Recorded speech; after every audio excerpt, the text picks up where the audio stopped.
இந்த மனுஷனுக்கு மட்டும் ஏதாவது ஆச்சுன்னா இருக்கிறதுலே மோசமான ஜெனரேஷன் நம்மள தான் இருப்போம்.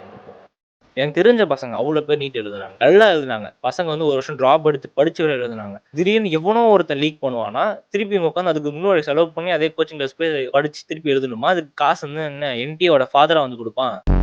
National testing agency. சவுத் கொரியால எப்படி ஸ்குவிட் கேம்னு ஒரு கேம் இருக்கோ, இந்தியால என்டிஏன்ற ஒரு கேம் இருக்கு. பசங்க வாழ்க்கையில வந்து விளையாடுவாங்க. அவங்க சாகுற அளவுக்கு தூண்டியும் விடுவாங்க. அந்த அளவுக்கு ஒரு மோசமான கேம் தான் அந்த என்டிஏ விளையாடுற கேம். என்டிஏவோட கொஸ்டின் பேப்பர் மட்டும் எப்படி லீக் ஆகுதுன்னு எனக்கு தெரியல.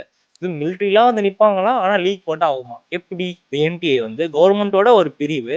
ஆனா இவ்ளோ ஸ்ட்ரிக்ட்டான ஃபோர்ஸ்லாம் வச்சிருப்பாங்களாம். கொஸ்டின் பேப்பர் லீக் ஆகுமா? எப்படி? நல்லா யோசிச்சு பாருங்க. என்டிஏன்ற ஒரு விஷயம் வந்ததுக்கு அப்புறமா தான் இந்த ஆகாஷ், ஆலன், ஃபிஜி இந்த மாதிரி எக்கச்சக்க கோச்சிங் கிளாஸஸ். சில பேரண்ட்ஸ் வந்து ஸ்கூலுக்கு 50,000 70,000 கட்டிட்டு இதுக்கு 1,50,000 2,00,000 காசு கட்டி படிக்க வைக்கிறாங்க பசங்கள. எதுக்கு?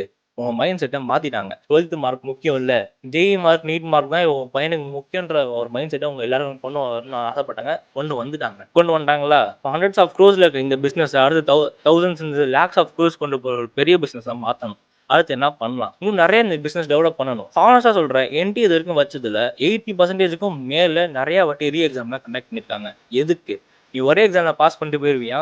யார் சம்பாதிக்கிறது? அவங்க தானே சம்பாதிக்கணும்ல. உன்னோட ரீநீட் வைங்க, ரீஜேஇ வைங்க. வச்சா உன்னோட மறுபடியும் கோச்சிங் கிளாஸ் போ, மறுபடியும் காசு கட்டு, மறுபடியும் உட்காந்து படி, சம்பாரி. சிம்பிள். இதனால தான் இப்போ வரைக்கும் சிஜேபின்ற பார்ட்டி வந்து இன்னும் ப்ராடக்ட் பண்ணிட்டு இருக்காங்க. இந்த மினிஸ்டர் ரிசைன் பண்ண சொல்லுங்க, எஜுகேஷன் மினிஸ்டர் ரிசைன் பண்ண சொல்லுங்க, இது இருந்து விட்டுக்குங்க, அது பண்ணுங்க, இது பண்ணுங்க சொல்லிட்டு நிறைய யங்ஸ்டர்ஸ் இப்போ இருக்கும் ப்ரொடெஸ்ட் பண்றதுக்கு ரீசன் என்ன?